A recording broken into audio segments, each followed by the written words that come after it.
Irina Poddubnaia, fascinating Bulgaria. She spent a lot of time in China where she ended up finding a need, a software as a service platform. And she left that business in China and Hong Kong and came back and created something called TrackMage, which is a platform that allows full tracking of items for businesses, e-commerce sites, but just a fascinating approach as to the need that she saw and how she pursued it. I asked her, what lessons have you learned? What would you do now differently after 5 years of having this successful platform? Answers are fascinating. I'll just give you one insight. Love your customer. Also, her view on discipline with her background was fascinating as well. Leadership plays a large role in it. But it's a great business conversation with Irina. I really enjoyed it. Thanks for listening. Hi, I'm Joey Pinz.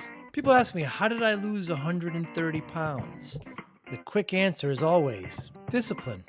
I started my business, wasn't paying attention to my health, was eating too much, drinking too much sweets. My daughter was born. Next thing I know, I'm pre-diabetic, I have hypertension. I knew something had to change. Discipline. I, like many of you, have faced many challenges in your career, in your family, in your life, in your faith. How did you attack them? How did you approach them? How did you solve them, hopefully? It all had to have some degree of discipline. I'm also asked, how did you found and start a tech business that lasted over 25 years? Discipline. I was committed to it, enjoyed technology, didn't enjoy some aspects of it, but knew it was necessary. Discipline. Our podcast mission, how do we use discipline to better ourselves and society? Join me, please, as I talk to interesting people and discuss how they use discipline in their family and their passion and their careers and how it helped them. Our podcast vision, growth through learning from others. Joey Pinz Discipline Conversations. It'll be light and serious. Join us, please. Thank you for consideration. You are Irina Poddubnaia. Poddubnaia. Poddubnaia. Yes. What does it take? What's the best way, in your opinion, to start and to create a new SaaS platform?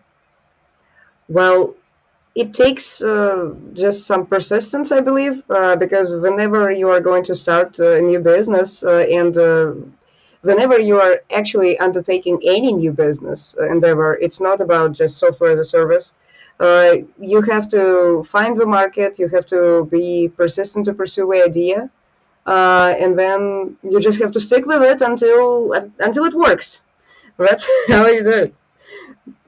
I believe there is no silver bullet or some kind of secret. It's just persistence, and it's important to stick with it until it works.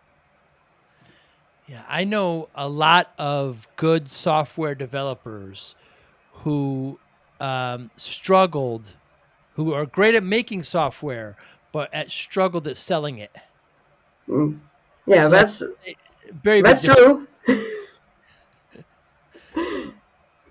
Yeah, the skills required to create software are very different from the skills required to sell it. Yes, that's definitely true. And I do believe that selling software it requires understanding the customer. It requires changing the perspective and just flipping the entire script. Because when you are making the software, you always think about how should it work?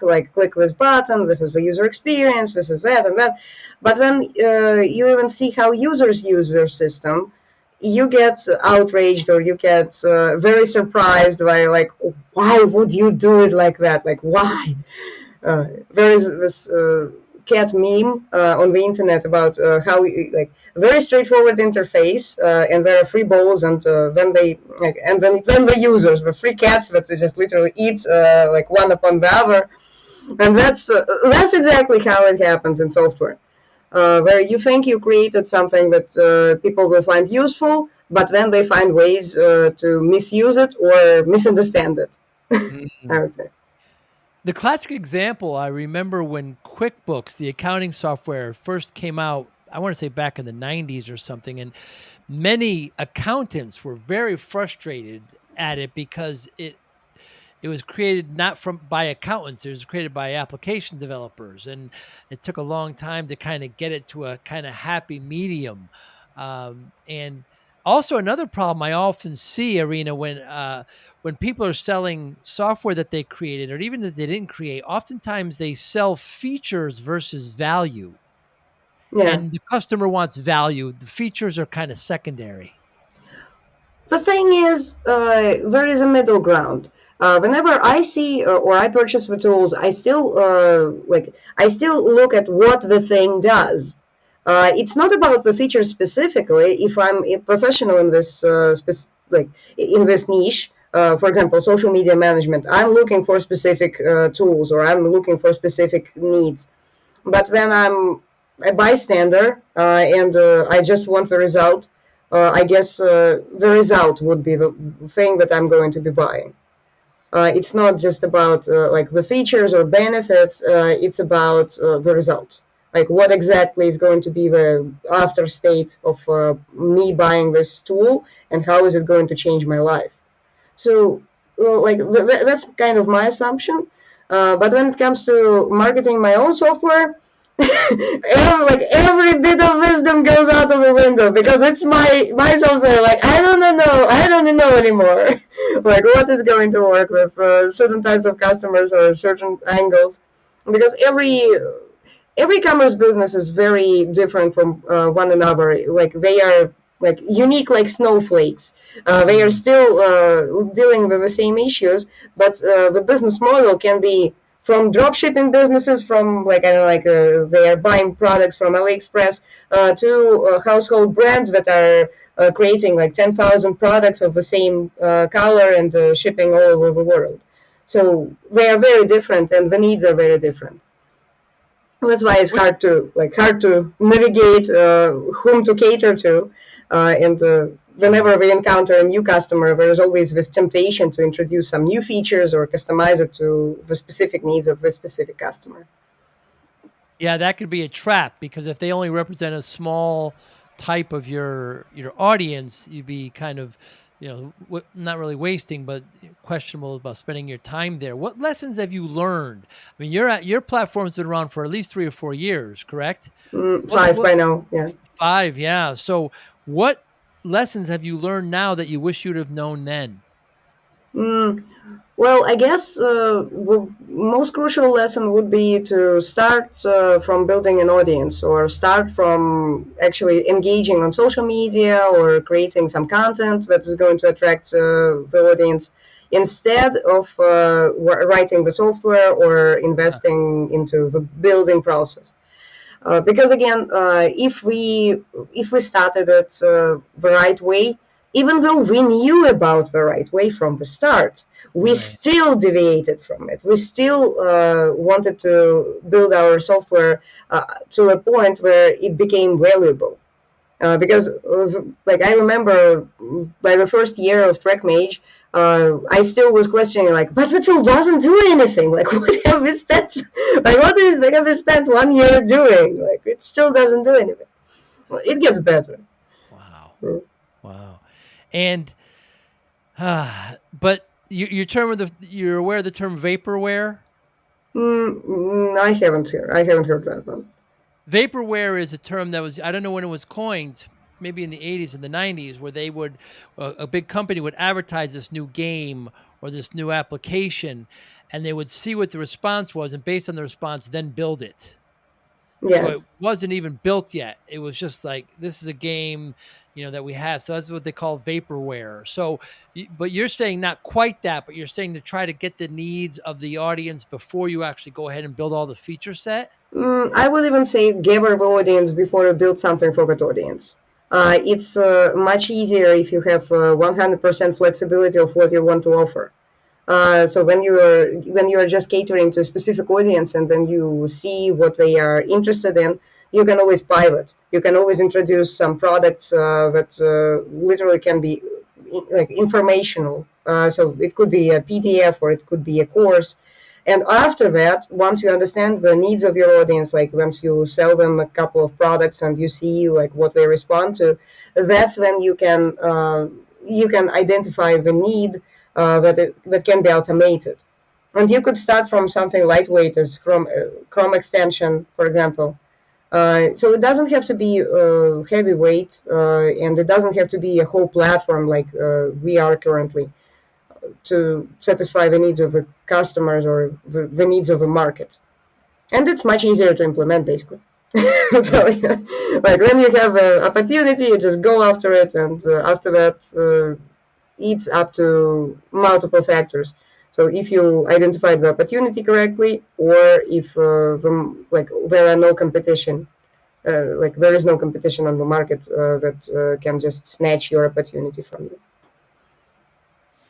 Yeah, you mentioned a Chrome extension. I would think a Chrome extension might be more work than an actual web application because you have to build it for Chrome's, through their API, right? Specific to them.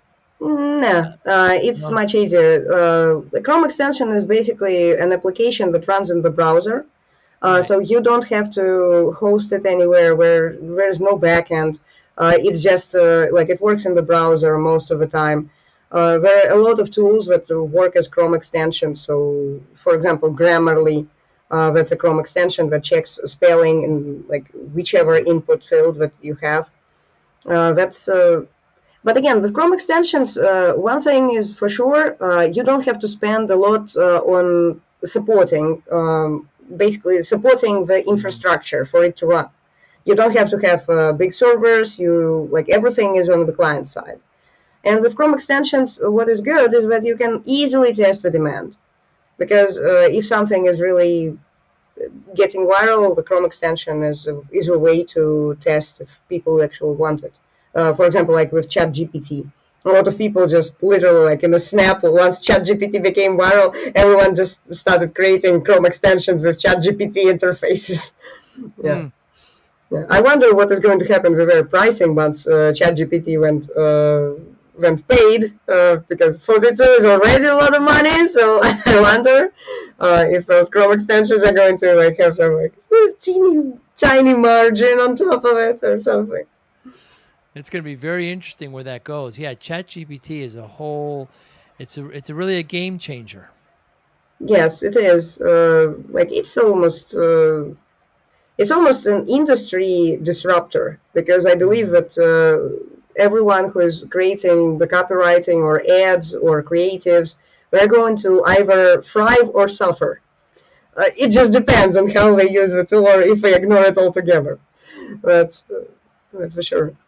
Very interesting. Now you're currently in Bulgaria, but you were in China for a couple years when you saw the need for your TrackMage software. Yeah, well, I didn't see that need. I actually, like, I was working in a totally different business. So in China, we had a fulfillment center, and we were catering to the needs of e-commerce sellers. They were buying products from China, and we were their supplier, let's say, because we were the agent in China where we were buying products from our suppliers. And those customers, they were very eager to find out about the whereabouts of their packages, because they had some wholesale orders. And due to time difference, sometimes I was not able to answer the customer questions in real time. So that was one of those tiny parts we had in our fulfillment processes. So we had a warehouse system, we had a what else? We had the checkout process. We had a system where we tracked all the orders.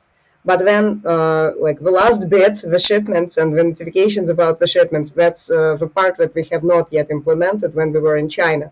And I guess it was some kind of, I don't know, a karmic debt that we wanted to just compensate, and we built the entire platform around this specific bit of information, the shipment statuses and post-purchase experience and emails and all the other jazz that comes with it.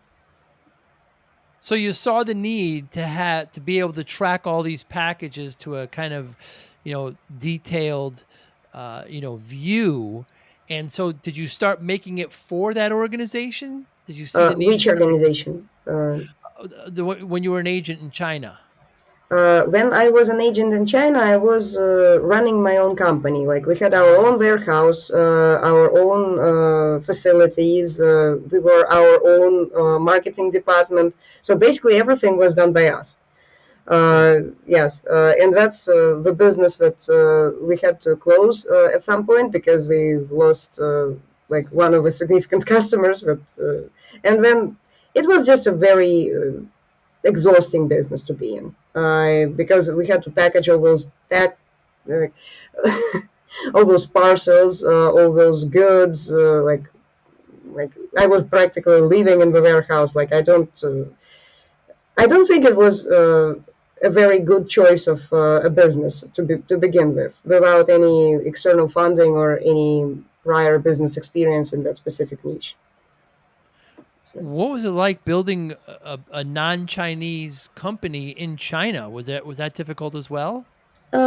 well, the language barrier definitely was there. So communication was very draining experience. So we had to always use some tools, like our mobile phones. Like we type in like the phrase in English and show it to the Chinese person. Chinese person nods and they start writing, and then we translate it. And the Wow. translation wasn't always clear. But again, working with Chinese suppliers through some systems like Alibaba, like Ilibaba, that's the actual original Chinese name for this platform. It's 1688 .cn. That's where it is.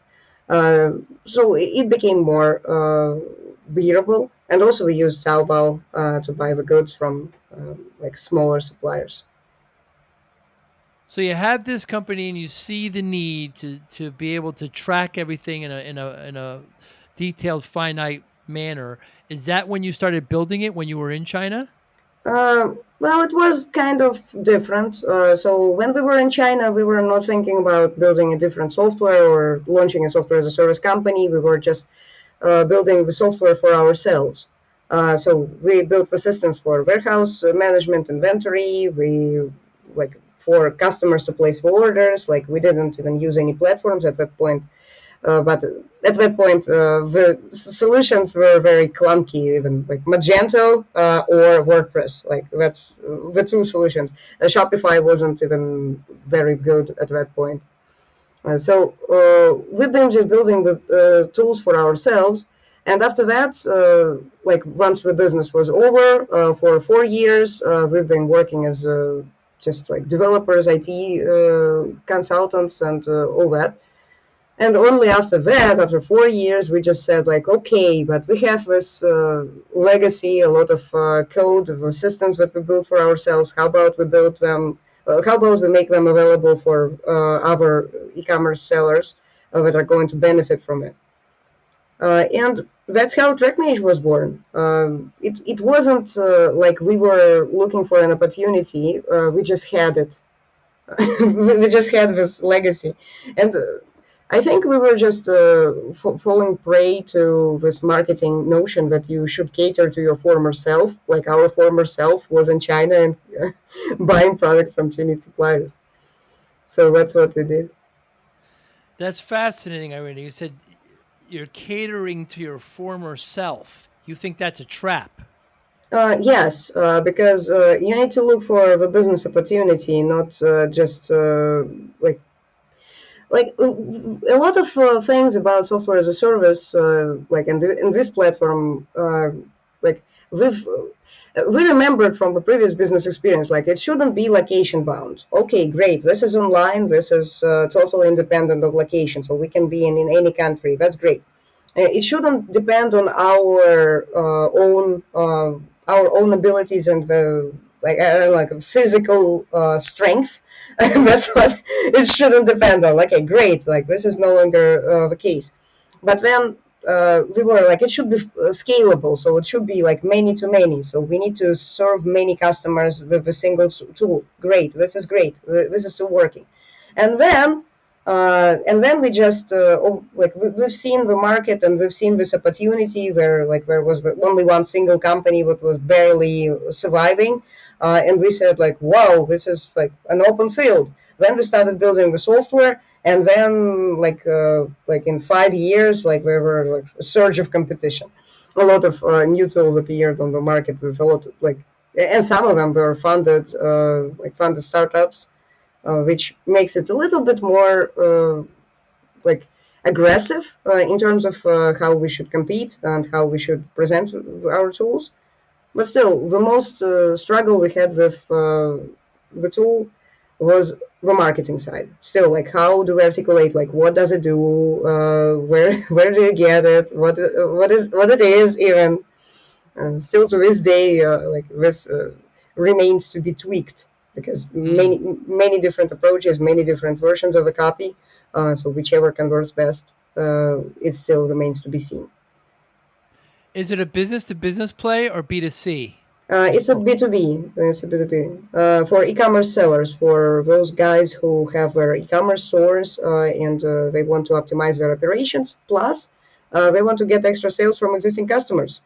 So the easiest way to explain what TrackMage is that remember how on Amazon when you buy a product, you always get the information about like the estimated delivery date, when you see when the package starts traveling to your destination, when you receive the package, and you are prompted to leave a review. So this is exactly the post-purchase experience that we provide on Shopify, on WooCommerce, and on our platforms where all integrations, like direct integration, are not available, but Zapier bridges that gap. So TrackMage works with Zapier, and through that integrates with 1,600 other apps.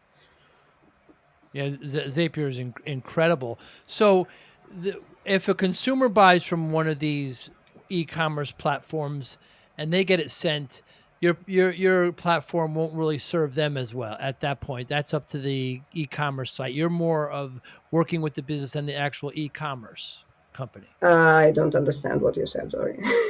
No problem. As a sloppy way of asking that question, when a consumer buys something from an e-commerce site and the e-commerce site is using your platform, Yes. it doesn't really come. Let me stop you there. Like Yes. the consumer presses the buy button. What happens next is we get an order confirmation email, right? Right. So after that, the business, they start fulfilling the orders. So once they fulfill the order and they have a tracking number, they input it on their Shopify store, and that gets synced to TrackMage. The consumer receives an email about like, oh, your package is in transit. Visit the tracking page. The tracking page is branded with the same store branding. Contains their social media, additional products that the customer can buy. And after that, the customers, they visit the tracking pages maybe like 1 or 2 times per day when they are eagerly waiting for the order.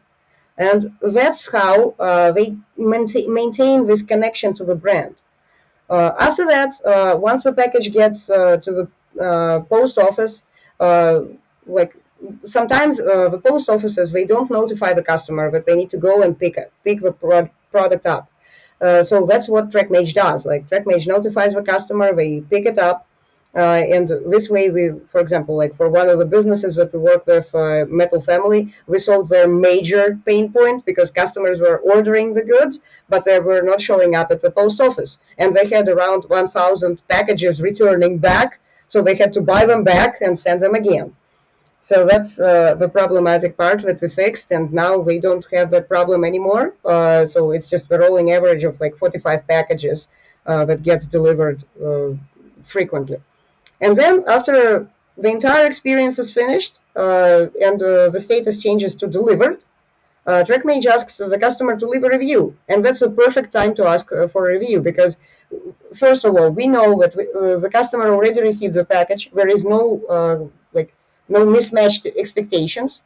And then we know that the customer actually has the product. So they have tried it and they can leave a review. And sometimes when the customer they have just received the product, they are excited. They are like, oh, this new thing, like, yeah, I need to show everyone, the neighbors, the social media. And that's when you capitalize on that intent of the customer of actually telling somebody that they received this thing. So while your platform is business to business, it's still customer facing at certain points. Yes, so basically we are the tool that allows the business to communicate with the customer and continue to communicate with the customer after the purchase was made. So we are bridging the communication gap at the post-purchase experience level. So when you decided to build this, did you have any customers already, or you didn't have any customers at all? We did have a customer which was a misleading customer, basically. So they wanted to automate something else. But we spent maybe the first 3 months trying to cater to the needs of that customer. But then we just said, like, who cares? We're just going to go and build what we know needs to be built. And that's what resulted into the current way of how the platform looks and how it works. Did that customer have you under contract to build a specific solution for them? No, it was completely voluntary and free. So we just wanted them as our first beta user or like the first VIP customer. But then, yeah, it wasn't something that we asked them to pay for. Because again, this is the difference between contractual work and literally building your own platform. If somebody is paying you for the code, you need to give them the code. Right. And you don't have a right to use that as your own software. So that's why I would say it's unethical to do that, to ask the customer to pay you for developing the software and then just make that software your own. Unless that was the original like written agreement where like the rights for the software, the source code still belongs to us and yada, yada, yada. I have seen that thing. Yeah. So did you do any software contract work before building the platform? Like I said, 4 years. I wonder where this is going. So we are like, okay. So when we went to China, we already were software developers. And like we were building our own tools, not because we couldn't buy the other tools, but we could create our own tools because we could. After that, when we came back and worked like on freelance for 4 years, it was constant software development, like there was nothing else. Just like like in my case, it was project management as well, but in the case of my co-founder, it was software development. So the entire thing is built by software developers with 20 plus years of experience.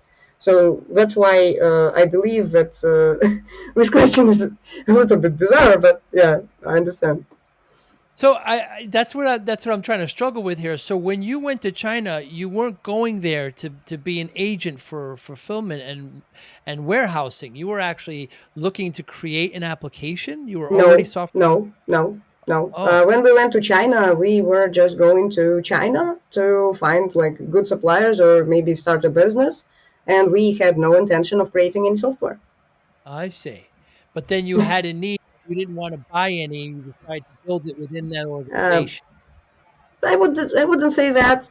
We just had a very handy software developer who could do this, and he didn't want to do anything like he didn't want to buy any software. Essentially, he just wanted to build it himself.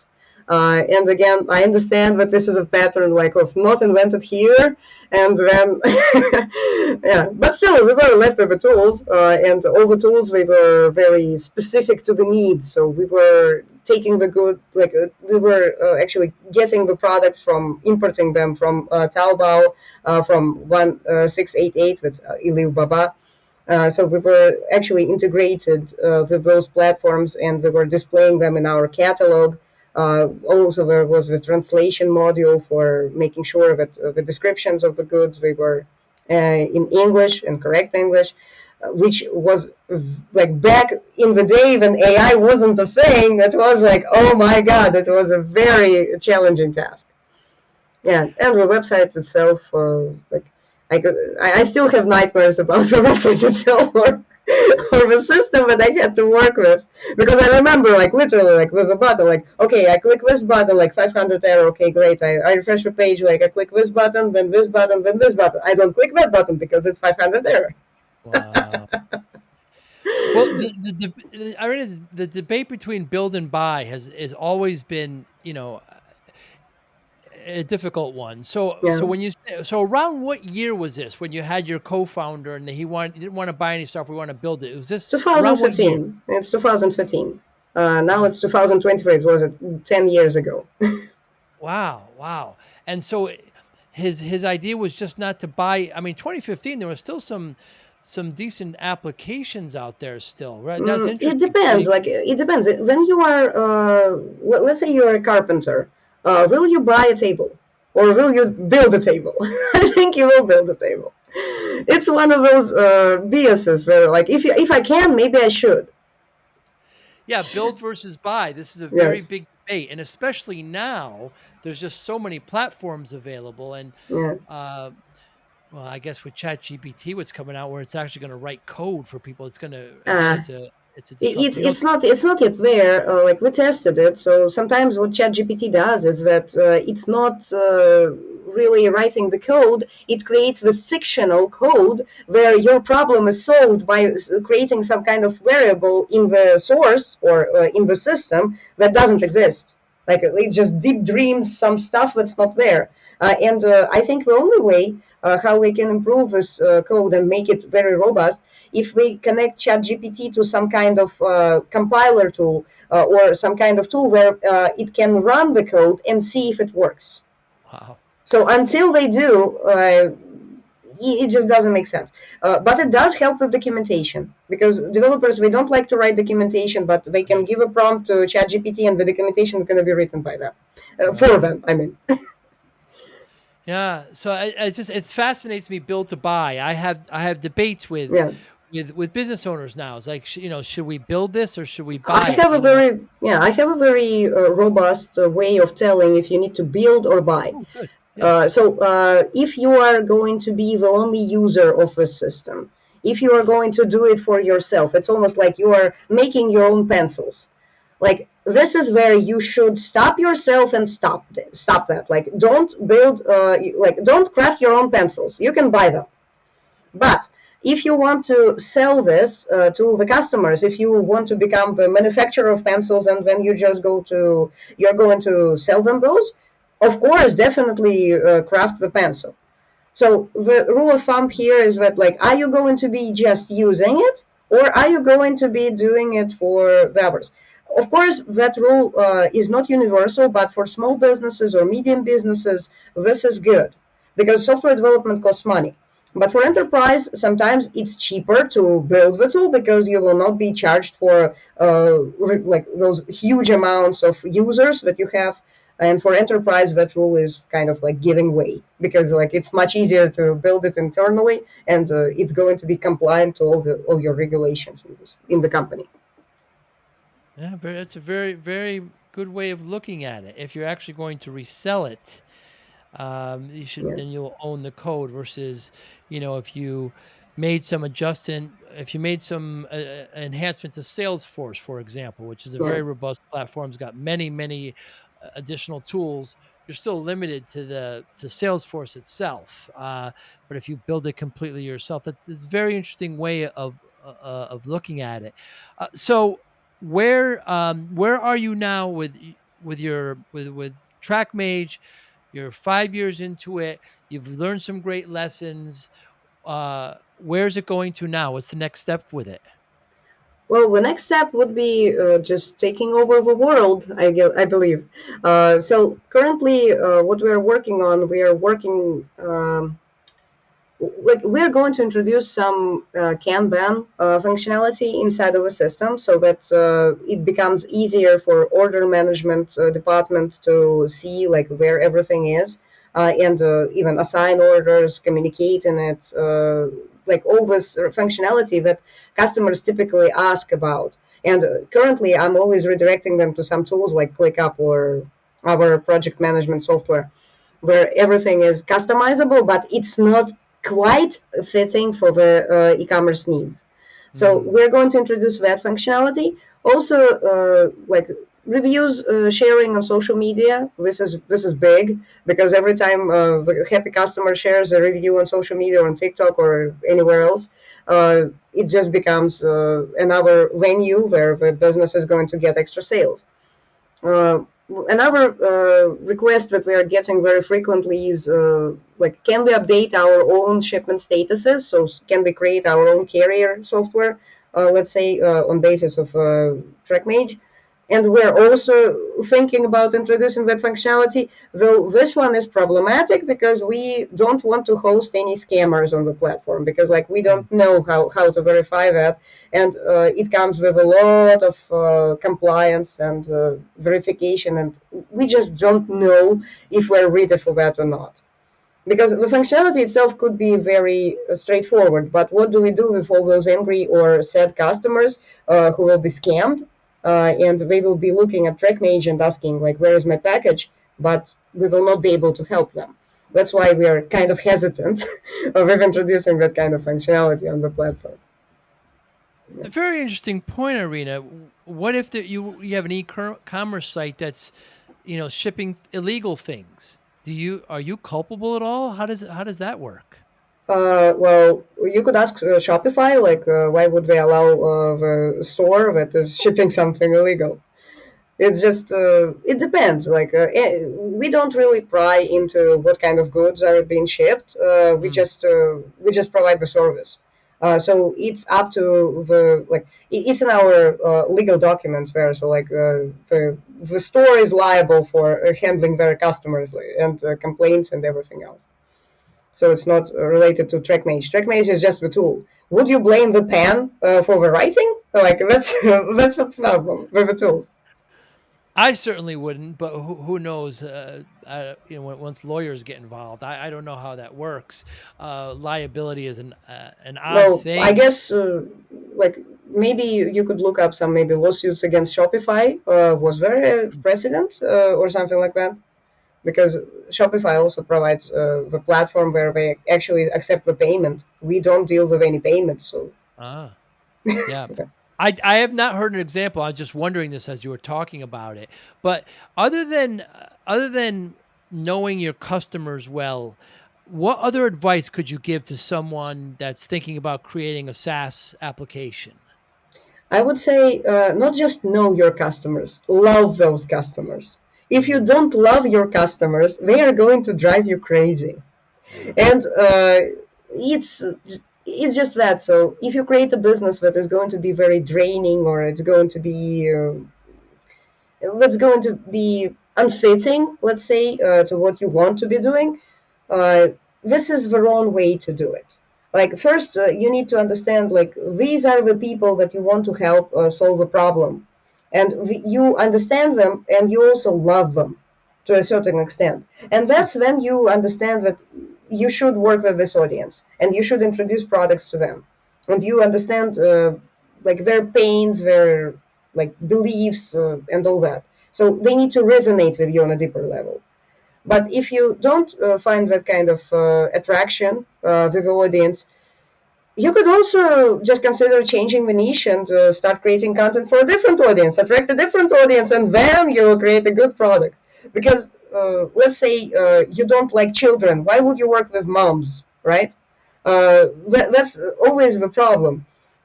Because software developers, they always think in this way, like, oh, I'm going to take this technology plus this technology and this technology, and I'm going to put it together, and this is going to be a tool. Like, Right. okay, we have created the solution. Now we just have to find the problem. Yeah.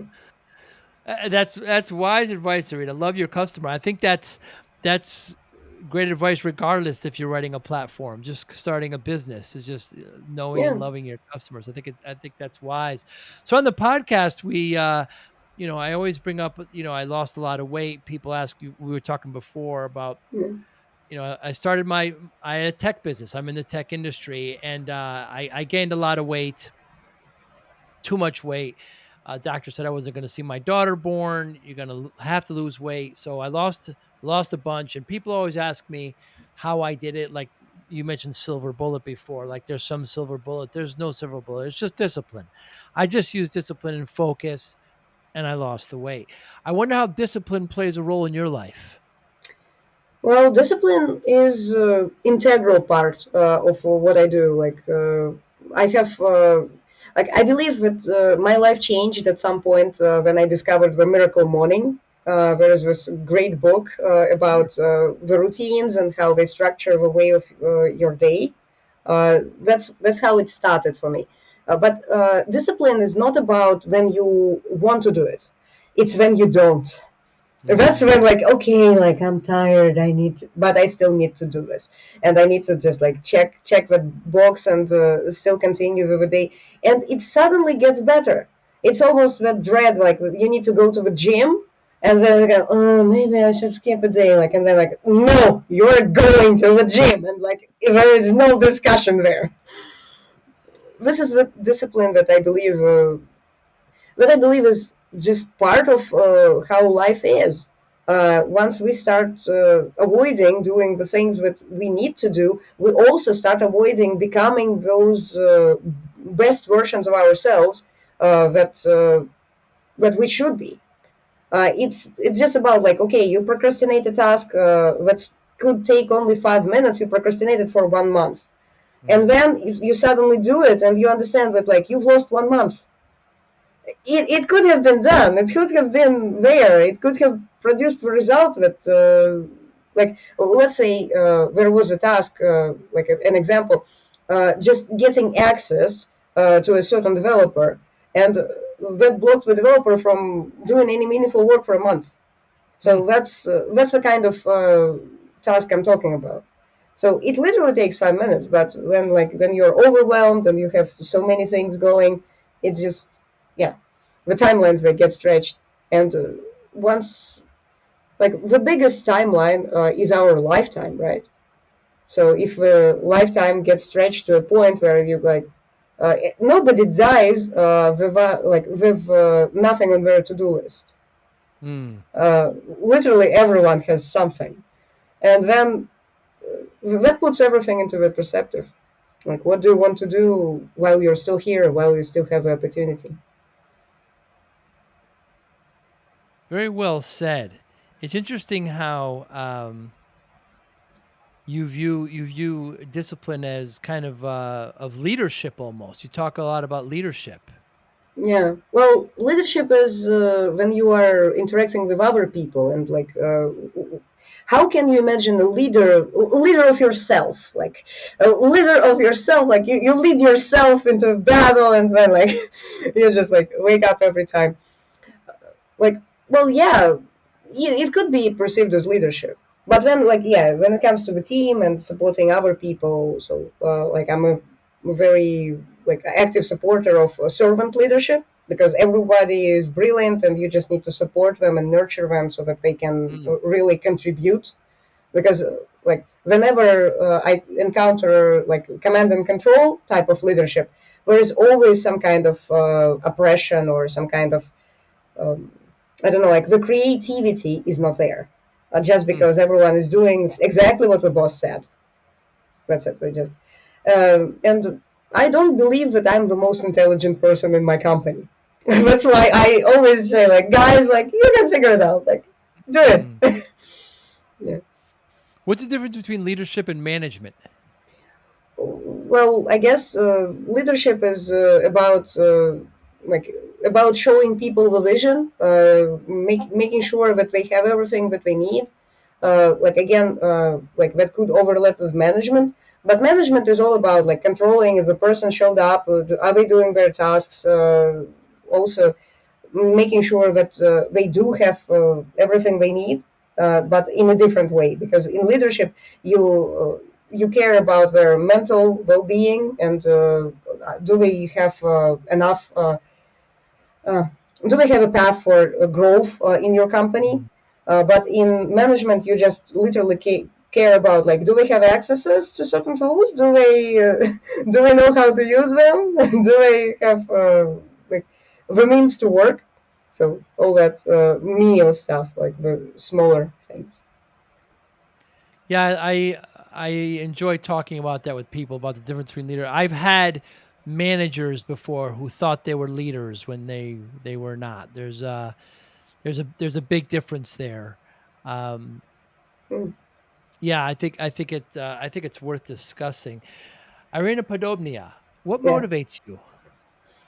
Me, I believe my strongest motivation comes from this idea that I haven't yet tried everything or I haven't yet achieved my potential. Hmm. And like I always wanted to do great things.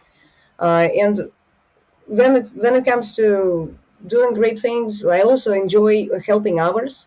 So I I have changed some lives. Like I wouldn't say that it's not of massive scale. Like it's not like Tony Robbins, like oh millions of people, like just everything. Mhm. But I did change a few, and I remember those guys quite vividly. So there was this interesting case where I worked at a company. We were building a website, and at some point the project ended, and we stayed friends with the owner of that project. And that owner got Lyme disease. And then, like, he was diagnosed with that, and like the medical bills started piling up. And they said to him, like, "Why don't you freelance like me?" And he said, "Well, but I don't know how to do it." Like, nah, I'm gonna coach you. I'm going to show you like all the bolts and whistles. Like, and then later on, he just like right now he's working on freelance for the last 2.5 years, like 3 years almost, and he has earned $600,000 just Wow. freelancing. So like that's good. Life's good, and it does work. And then another interesting thing would be when people say that something is impossible. That also motivates me, like to prove them wrong. Like you say Mhm. that this is impossible, like I'm going to say that it is possible. And not just that, I have done some things that people told me were impossible. For example, opening a company in Hong Kong, they said it was impossible, but it was. Hmm. Fascinating. And how do you measure success? Interesting. Like I haven't been successful yet. Like, like I just like that's the illusion. Like I would say that in my case, like every time I achieve something, I just say, okay, tick, so checkbox, next goal, next goal, next goal. It's this mindset that I heard about in the book Relentless by Tim Grover, where he says that you never really feel it. Like you have an achievement, you celebrate it for a brief moment, and then there's the next goal. And that's exactly what's happening with me. I Mm. understand that it's probably a little bit toxic against myself because like I have been the other side of like the coaches, like, oh, you should love yourself, like, like you are the perfect little butterfly or something like that. But then, like, it's not just like I don't enjoy that. Like, I enjoy the thrill of like okay, yes, like I killed the beast, and then like where's the next target, the next target, the next target. Yeah. Good for you. Good for you. Well, it's an absolute pleasure talking with you today, Irina. Thank you so much for your time. How can we get in touch with you? Well, the best place to find me would be LinkedIn. I'm like the most active there. And welcome to TrackMage.com, where you can find all the other platforms where we are present. Currently, we're even taking over TikTok, I which is saw which is a fun place. Yeah, TrackMage, MAGE, trackmage.com. Your tools, your social media is all there. And I really appreciate your time today, Irina. And I hope one day we get to, maybe even see each other face to face and have a cup of coffee. yeah, that would be fascinating. You be well, and I'll talk to you soon. Thank you so much for your time today. Yeah, thank you very much. Thank you for listening and or viewing Joey Pin's Discipline Conversations. Please share this episode with one or two of your friends who you think may benefit from the episode. Our website, www.joeypins.com, There you find lots of resources and you could join our mailing list. Please follow us on all our social media, Instagram, Twitter, and Facebook. Podcast information, the video version of our podcast is on YouTube. Please subscribe. Audio is on all major podcasting platforms. Please follow them. And if you like it, please consider giving 5-star rating. Would really appreciate that. Would you like to financially support the podcast? You can go to our Patreon site. Consider $5, $10, or $20 a month. There's all kind of plans that we have there. There's like a one-time payment. What is this podcast episode worth to you? $25, $50, $100, $500, $1,000, $5,000. You be the judge. You can go to our PayPal account to do that as well. Thank you again for listening or watching Joey Pinz Disciplined Conversation.